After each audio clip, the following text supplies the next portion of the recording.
नमस्कार, मैं हूं देवांशु। आप देख रहे हैं न्यूज़ फॉर नेशन। बांकीपुर से बीजेपी की तरफ से नितिन नवीन ने नामांकन दाखिल कर लिया। हमारे साथ बात करने के लिए नितिन नवीन जी हैं।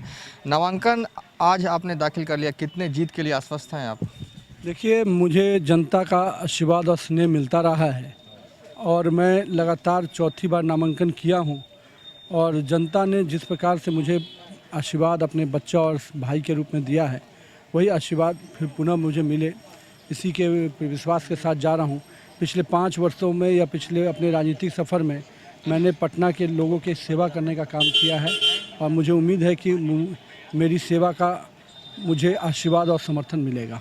लेकिन इस बार समीकरण पहले बार की तरह नहीं है। इस बार पुष्पम चौधरी हैं, शत्रुघ्न सिन्हा के बेटे भी आ रहे हैं मैदान में, तो कहीं ना कहीं लग रहा है चुनौती है इस बार।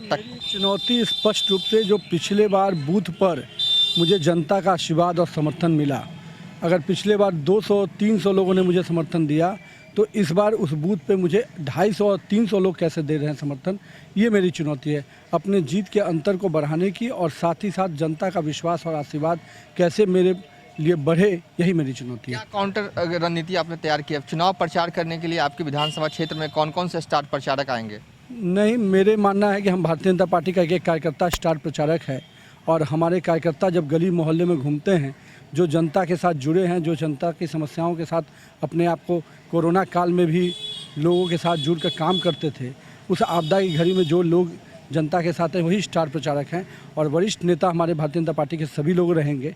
और मेरा मानना है कि स्टार से कुछ नहीं होता है। मैं इस क्षेत्र की जनता का बच्चा और भाई और बेटा बन के रहता हूँ, तो निश्चित रूप से मुझे उनका आशीर्वाद चाहिए। यहाँ पर कोई ग्लैमर नहीं चलेगा। महागठबंधन की तरफ से धाकड़ रणनीति बांकीपुर में आपको हराने के लिए तैयार की गई है। लैंड करवा दिए गए हैं। लव कुश सिन्हा कल पटना पहुंच चुके हैं। कुछ लोग लैंड करते हैं और फिर फ्लाई कर जाते हैं, लेकिन हम यहाँ लैंड भी करेंगे, यहीं हैं और यहीं के रहेंगे।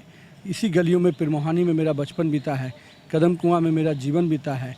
बांकीपुर के लोगों का अपने पिता स्वर्गीय नवीन सिन्हा का जो कर्म भूमि रही है, उसको मैंने सींचने का काम किया है और उनका आशीर्वाद लेकर आज पुनः मैं बांकीपुर की जनता की सेवा के लिए निकल पड़ा हूँ। आखिरी सवाल, राघोपुर में कल थे तेजस्वी यादव, उन्होंने कहा कि इस चुनाव में एनडीए का कोई अता पता नहीं होगा। नहीं, मुझे लगता है कि जो पिछले 2019 के चुनाव के बाद 2.5 महीने तक तेजस्वी यादव हार के बाद गायब थे, इस बार के हार के बाद शायद 2.5 साल तक पटना की सड़कों पर नजर नहीं आएंगे। बीजेपी की तरफ नितिन नवीन है, जिन्होंने बांकीपुर विधानसभा क्षेत्र से नामांकन दाखिल किया। फिलहाल नामांकन दाखिल कर ये निकल रहे थे। इन्होंने बताया कि इन्होंने रणनीति तैयार कर ली है। हर बूथ पे इन्हें ज़्यादा से ज़्यादा जो वोट है वो आएगा। फिलहाल अभी तक के लिए इतना ही। आप देखते रहिए न्यूज़ फॉर नेशन।